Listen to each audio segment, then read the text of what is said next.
Hi friends, welcome to my YouTube channel medical lab testing knowledge. Friends, आज का हमारा test है torch. Torch test क्या होता है, टॉर्च टेस्ट क्यों किया जाता है, टॉर्च ब्लड टेस्ट के लिए हम कौन कौन से टेस्ट करते हैं, गर्भावस्था में टॉर्च इन्फेक्शन होने के क्या कारण होते हैं, गर्भावस्था में टॉर्च इन्फेक्शन के क्या प्रभाव होते हैं और प्रेगनेंसी में टॉर्च इन्फेक्शन होने के लक्षण क्या होते हैं। तो फ्रेंड्स, आज हम इस वीडियो के अंदर इन सभी टॉपिक पर डिस्कस करेंगे। तो फ्रेंड्स, अगर आपको वीडियो अच्छा लगे तो प्लीज वीडियो को लाइक कीजिएगा, चैनल को सब्सक्राइब कीजिएगा। तो फ्रेंड्स, स्टार्ट करते हैं आज का हम अपना वीडियो कि टॉर्च क्या होता है। टॉर्च टेस्ट क्या होता है। Friends, TORCH screen is a group of blood test, यानी ये एक ग्रुप होता है ब्लड टेस्ट का। तो जैसा कि इसको देख पा रहे हैं आप, इसके नाम को टॉर्च, तो टॉर्च में टी से जो होता है वो टॉक्सोप्लाज्मोसिस होता है। टॉक्सोप्लाज्मा भी हम इसको बोल देते हैं, ठीक है। ओ से अदर वायरस में जैसे HIV हो गया, सिफिलिस हो गया, varicella zoster, parvo virus B19, ठीक है। इस तरह के कुछ वायरस ये हमारे अदर वायरस के अंदर कवर होते हैं। नेक्स्ट है आर मींस रूबेला को हम जर्मन मीजल्स भी बोल देते हैं, ठीक है। सी फॉर होता है साइटोमेगला वायरस, ठीक है, और H फॉर होता है हर्पीस सिंप्लेक्स वायरस। तो हम इन सभी वायरसों के टेस्ट इसके अंदर करते हैं, ठीक है। तो फ्रेंड्स, बात करें हम इसके बारे में थोड़ा डिटेल में, तो जो एंटीबॉडी एक तरह के प्रोटीन होते हैं, जो हमारे एंटीबॉडी होते हैं वो एक तरह के प्रोटीन होते हैं जो हमारे शरीर के वायरस और बैक्टीरिया जैसे अनावश्यक और खराब पदार्थों को पहचान कर उन्हें नष्ट करते हैं, यानी उन्हें डेड करते हैं, ठीक है। विशेष रूप से ये टेस्ट दो अलग प्रकार के एंटीबॉडीज IgG यानी इम्यूनोग्लोबुलिन G और IgM यानी इम्यूनोग्लोबुलिन M की स्क्रीनिंग के लिए इस्तेमाल किया जाता है। यानी कि इसके जो टेस्ट होते हैं वो IgG और IgM होते हैं, यानी कि टॉर्च IgG और टॉर्च IgM होता है, ठीक है फ्रेंड्स। अब बात करते हैं यहाँ पर IgG एंटीबॉडी उस समय हमारे शरीर में मौजूद होते हैं जब किसी को पहले से किसी तरह का कोई इन्फेक्शन रहा हो लेकिन अब न हो, यानी कि अब नहीं हो, पहले उसको इस तरह का कोई इन्फेक्शन रहा हो।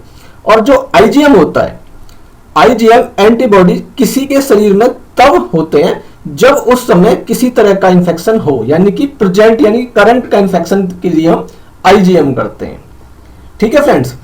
अगर गर्भ में पल रहे बच्चे तक इन्फेक्शन पहुंच चुका है तो डॉक्टर इन एंटीबॉडीज का इस्तेमाल करके उस फीमेल्स के पहले की डिजीज के लक्षणों के आधार पर इसका पता लगा सकते हैं, ठीक है फ्रेंड्स। तो फ्रेंड्स, टॉर्च टेस्ट क्यों किया जाता है। तो फ्रेंड्स, सबसे पहले हम बात करते हैं कि हमारे शरीर में अगर एक बार कोई एंटीबॉडीज किसी विशेष एंटीजन के लिए बन जाता है तो अगली बार जब कभी भी वह एंटीजन हमारे शरीर में एंटर करता है तो हमारा इम्यून सिस्टम को रेस्पॉन्स करना याद रहता है। इसलिए अगली बार हमारा शरीर उस एंटीजन के खिलाफ वही एंटीबॉडी बनाने लगता है। इस तरह से ब्लड में किसी विशेष तरह के इम्यूनोग्लोबुलिन्स की जांच करके या टेस्ट करके हमारे शरीर की किसी इन्फेक्शन या दूसरी तरह की बीमारियों का पता लगाया जा सकता है, ठीक है। बात करें हम यहाँ पे टॉर्च की, तो टॉर्च में क्या होता है कि कोई भी किसी तरह का जो वायरस है वो हमारे बच्चे जो प्रेगनेंसी टाइम में अगर कराया जाता है तो कि जो बच्चा पैदा होने वाला है उसके अंदर इस तरह का कोई इन्फेक्शन तो नहीं हो रहा है या होने के चांस है, ये सब देखने के लिए टॉर्च टेस्ट किया जा सकता है या कराया जाता है। कई बार क्या होता है, इसकी वजह से, इन वायरसों की वजह से मिसकैरेज भी हो सकता है, कोई एबनॉर्मलिटी भी आ जाती है बच्चे के अंदर, ठीक है। तो इन सभी का डायग्नोस करने के लिए टॉर्च टेस्ट कराया जाता है, ठीक है फ्रेंड्स। टॉर्च ब्लड टेस्ट के लिए हम कौन कौन से टेस्ट करते हैं। तो फ्रेंड्स, जैसा कि मैंने पहले भी बताया वीडियो के अंदर, टॉक्सोप्लाज्मोसिस, अदर वायरस मतलब जैसे HIV हो गया, ठीक है, सिफिलिस हो गया, varicella zoster, parvo virus B19, ठीक है, रूबेला, साइटोमेगलो वायरस और हर्पीस सिंप्लेक्स वायरस। तो फ्रेंड्स, इसको हम थोड़ा डिटेल में जानते हैं कि ये होते क्या है। तो सबसे पहले हम बात करते हैं टॉक्सोप्लाज्मोसिस की। टॉक्सोप्लाज्मोसिस क्या होता है। तो फ्रेंड्स, जो टॉक्सोप्लाज्मोसिस है ये टॉक्सोप्लाज्मा गोंडी पैरासाइट द्वारा होने वाला एक इंफेक्शन होता है। यानी जो एक टॉक्सोप्लाज्मा गोंडी पैरासाइट होता है ये इसके थ्रू हमारी बॉडी के अंदर आता है या फैलता है, ठीक है, जो इंसानों और जानवरों के शरीर में पाया जाता है, ठीक है। शुरुआती प्रेगनेंसी के दौरान इस इन्फेक्शन से प्रेग्नेंट फीमेल के संक्रमित होने की स्थिति में फीटस तक इस इन्फेक्शन के पहुंचने की जो आशंका होती है वो करीब 15 से 25% तक रहती है।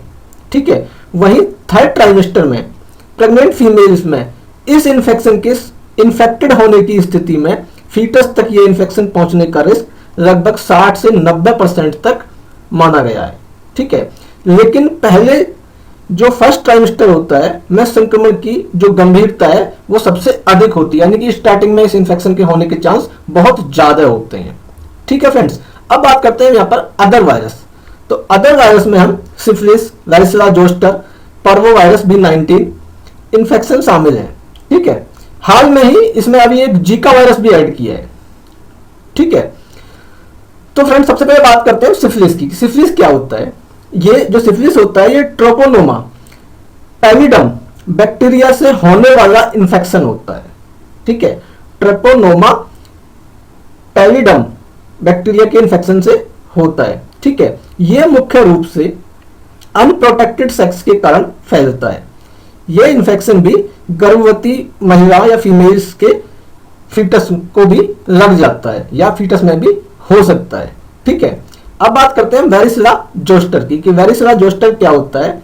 फ्रेंड्स ये वेरिसला जोस्टर वायरस द्वारा होने वाला इन्फेक्शन है। ये हवा या मुंह से निकलने वाली लार के माध्यम से फैलता है और मुख्य रूप से बड़े और बच्चों में चिकन पॉक्स की वजह माना जाता है। प्रेगनेंसी में इसके इन्फेक्शन से जो फीटस है, फीटस में जन्मजात वेरिसला सिंड्रोम भी होता है या हो सकता है। ठीक है। प्रेगनेंसी की जो स्टार्टिंग की जो फर्स्ट ट्राइमेस्टर और सेकेंड ट्राइमेस्टर है इसमें ये इन्फेक्शन होने का रिस्क करीब 25% तक रहता है। वहीं जो प्रेग्नेंट फीमेल से फीटस तक इस इन्फेक्शन के होने की आशंका करीब 10 से 12% तक मानी गई है। ठीक है फ्रेंड्स, अब बात करते हैं हम नेक्स्ट पार्वोवायरस या B19 की। तो ये इन्फेक्शन पार्वोवायरस B19 वायरस के कारण होता है, जिसके कारण गर्भावस्था के दौरान मुख्य रूप से फीटस संबंधी रिस्क देखे जाते हैं। अगर बात करें हम विशेषज्ञों के मुताबिक करीब 1 से लेके 5% यानी 1 to 5% जो गर्भवती महिलाएं यानी जो प्रेग्नेंट फीमेल्स हैं को ये इन्फेक्शन होने का रिस्क रहता है। ठीक है। इसके अलावा गर्भावस्था की फर्स्ट ट्राइमेस्टर और सेकेंड ट्राइमेस्टर के दौरान इस इन्फेक्शन का फीटस तक पहुंचने का रिस्क अधिक माना जाता है। थर्ड ट्राइमेस्टर में भी ये इन्फेक्शन फीटस को हो सकता है। इस इन्फेक्शन के कारण अचानक मिसकैरेज, मानसिक विकास में कमी, ठीक है, इस तरह की प्रॉब्लम आ सकती है। ठीक है। और इसमें एक दो प्रॉब्लम और भी है, जैसे कि हाइड्रप्स मतलब जो टिश्यू में जो तरल पदार्थ या तरल जमा हो जाना। ठीक है। और एक नेक्स्ट आता है इसके अंदर फेटल एनीमिया। फेटल एनीमिया क्या होता है? जो फीटस में रेड ब्लड सेल्स यानी कि जो हमारी रेड ब्लड सेल्स की कमी हो जाती है। ठीक है। इस तरह की प्रॉब्लम इसके थ्रू आ जाती हैं। अब बात करते हैं नेक्स्ट कि रुबेला क्या होता है। ठीक है। रुबेला स्किन पर होने वाले चकत्तों से जुड़ा एक वायरल इन्फेक्शन है। ये हवा और इन्फेक्टेड पर्सन के संपर्क में आने से फैलता है। गर्भावस्था की शुरुआती 5 महीनों में यह इन्फेक्शन गर्भवती फीमेल्स को आसानी से शिकार बना सकता है, यानी कि बहुत आसानी से हो जाता है और फीटस को भी प्रभावित कर सकता है। अगर यह इन्फेक्शन गर्भावस्था के पहले 12th वीक में फीटस को इन्फेक्टेड करता है तो फीटस को देखने, सुनने और हार्ट संबंधी समस्याएं हो सकती हैं। ठीक है फ्रेंड्स, अब नेक्स्ट हम बात करते हैं यहां पर साइटोमेगालोवायरस की कि साइटोमेगालोवायरस क्या होता है। ये एक तरह के हर्पीस वायरस के कारण होने वाला इन्फेक्शन है। ठीक है। ये ब्लड चढ़ाने या कोई ऑर्गन ट्रांसप्लांट, लार, ठीक है, ड्रॉपलेट्स और आंसू के संपर्क में आने और अनप्रोटेक्टेड सेक्स के कारण संक्रमित जो व्यक्ति से फैल सकता है, यानी कि कोई पहले से कोई इन्फेक्टेड पर्सन है तो उसके कारण भी ये फैल सकता है। प्रेग्नेंट फीमेल से फीटस में इस इन्फेक्शन के होने की आशंका करीब 30 to 40% तक होती है। वहीं इस इन्फेक्शन के कारण अचानक गर्भपात यानी कि मिसकैरेज का रिस्क बढ़ सकता है। इसके अलावा इस इन्फेक्शन के कारण होने वाले बच्चे में सुनने की क्षमता में कमी, सोचने समझने की क्षमता में कमी, सेरिब्रल पाल्सी यानी कि चलने फिरने की क्षमता में कमी, इस तरह की प्रॉब्लम्स आ सकती हैं, या उसकी आंखों में स्वेलिंग, इस तरह की भी प्रॉब्लम आ सकती है। ठीक है, अब हमारा नेक्स्ट और लास्ट आता है हर्पीस सिंप्लेक्स वायरस। तो हर्पीस सिंप्लेक्स वायरस क्या होता है? ये हर्पीस सिंप्लेक्स वायरस के कारण होने वाला इन्फेक्शन है। इसमें मुंह और रिप्रोडक्टिव ऑर्गन्स पर महीन बहुत छोटे छोटे छाले देखे जा सकते हैं, यानी कि बहुत हल्के हल्के छाले टाइप में हो सकते हैं। करीब 3% फीमेल्स, जो 3% प्रेग्नेंट फीमेल्स में इस संक्रमण से प्रभावित होती हैं। वहीं इन्फेक्शन जो प्रेग्नेंट फीमेल्स से फीटस में इस संक्रमण या इस इन्फेक्शन के होने का रिस्क 30 to 40% तक माना जाता है। ठीक है फ्रेंड्स, इस इन्फेक्शन के कारण फीटस संबंधित जो रिस्क है, सबसे पहले तो मिसकैरेज और फीटस के विकास संबंधी समस्या, यानी कि उसको कोई मेंटल डिसऑर्डर भी हो सकता है, समय से पहले उस डिलीवरी भी हो सकती है, और मानसिक समस्याएं भी देखी जा सकती हैं। तो इस तरह की जो प्रॉब्लम्स आती हैं वो हर्पीस सिंप्लेक्स वायरस के थ्रू आती हैं। ठीक है फ्रेंड्स, तो अब आगे बात करते हैं हम गर्भ अवस्था में टॉर्च इन्फेक्शन होने के क्या कारण हैं। तो फ्रेंड्स, टॉर्च इन्फेक्शन में शामिल सभी इन्फेक्शन के होने का कारण हम अलग अलग पहले ही बात कर चुके हैं, जैसा कि वीडियो में मैंने पहले बताया है आपको। अब यहां हम गर्भ अवस्था में टॉर्च इन्फेक्शन होने के कुछ आम कारणों की पर बात करते हैं, जो इस प्रकार हैं। सबसे पहले ऑर्गन ट्रांसप्लांट के दौरान सिस्ट यानी पस बनने, या फिर ट्रोफोजोइट्स। ट्रोफोजोइट्स क्या होता है? एक प्रकार का पैरासाइट होता है, ठीक है, से संक्रमित होने के कारण टॉर्च इन्फेक्शन हो सकता है। ठीक है, नेक्स्ट है इसमें ब्लड या ल्यूकोसाइट्स। ल्यूकोसाइट्स मतलब जो हमारी व्हाइट ब्लड सेल्स होती हैं को शरीर में चढ़ाने की स्थिति में ट्रोफोजोइट्स के इन्फेक्शन के कारण टॉर्च इन्फेक्शन हो सकता है। ठीक है फ्रेंड्स, कुछ विशेष बैक्टीरिया या पैरासाइट से संक्रमित चूहे मतलब रैट द्वारा छुई हुई वस्तु के संपर्क में आने पर भी टॉर्च इन्फेक्शन हो सकता है। ठीक है फ्रेंड्स, बैक्टीरिया या पैरासाइट द्वारा संक्रमित या इन्फेक्टेड गाय, भैंस, बकरी और बिल्ली जैसे जानवरों के संपर्क में आने के कारण भी टॉर्च इन्फेक्शन हो सकता है। नेक्स्ट आता है इसमें कि जो कच्चा मांस यानी कि जो कच्चा मीट होता है, मीट में पैरासाइट या बैक्टीरिया का संक्रमण होने का खतरा अधिक बढ़ जाता है।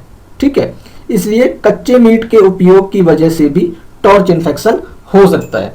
तो ये कुछ इसके कारण होते हैं कि जिन जिन कारणों से टॉर्च इन्फेक्शन हो सकता है। तो फ्रेंड्स, अब बात करते हैं यहां पर हम कि गर्भावस्था में टॉर्च इन्फेक्शन के प्रभाव क्या होते हैं। ठीक है, या ये हमारी बॉडी पर क्या प्रभाव डालता है।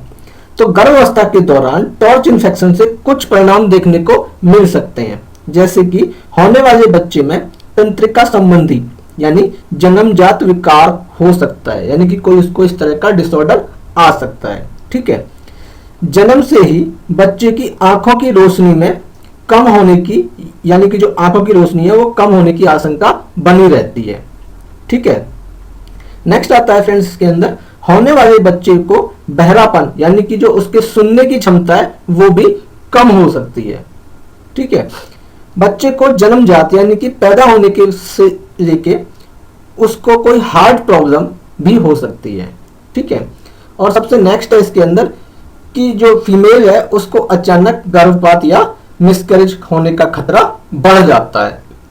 ठीक है फ्रेंड्स, तो फ्रेंड्स अब बात करते हैं यहां पर हम प्रेगनेंसी में टॉर्च इन्फेक्शन होने के सिम्टम या लक्षण क्या होते हैं। तो फ्रेंड्स, वैसे तो टॉर्च में शामिल सभी इन्फेक्शन के अपने अलग अलग सिम्टम या लक्षण होते हैं, लेकिन गर्भावस्था में या विकसित हो रहे फीटस में देखने वाले इन आम लक्षण कुछ इस प्रकार हो सकते हैं, जैसे कि कैल्शियम की अधिकता यानी कि हाई कैल्शियम के कारण ब्रेन पैरेन्काइमा और उसके वेसल्स में कैल्शियम जमा हो जाता है। ठीक है, मोतियाबिंद भी इसका एक खास लक्षण होता है। जॉन्डिस, बच्चे का बच्चा जो है उसका छोटा आकार या धीमी गति से बढ़ना। ठीक है। आंख के विशेष हिस्से कोरोइड और रेटिना में स्वेलिंग, हड्डियों में घाव, बच्चे की जो स्किन पर नीले और बैंगनी रंग के दाग धब्बे, इस तरह से ये प्रॉब्लम, इसके लक्षण हो सकते हैं। ठीक है। बच्चे का जो सिर है वो सामान्य से छोटा है, यानी कि जो बेबी है, बच्चा है, उसके जो सर है उसका जो साइज होगा वो नॉर्मल से छोटा हो सकता है। ठीक है। CSF का जमा होना, जो कि अत्यधिक दिमागी दबाव, सिर के आकार के बढ़ने, ऐंठन और मानसिक विकलांगता का कारण बन सकता है। शरीर में कोशिकाओं में पस की उत्पत्ति। ठीक है फ्रेंड्स, तो ये सारे प्रेगनेंसी टाइम के दौरान टॉर्च इन्फेक्शन के कुछ सिम्टम होते हैं। तो फ्रेंड्स, अगर आपको वीडियो अच्छा लगे तो प्लीज वीडियो को लाइक कीजिएगा, चैनल को सब्सक्राइब कीजिएगा। Thank you so much.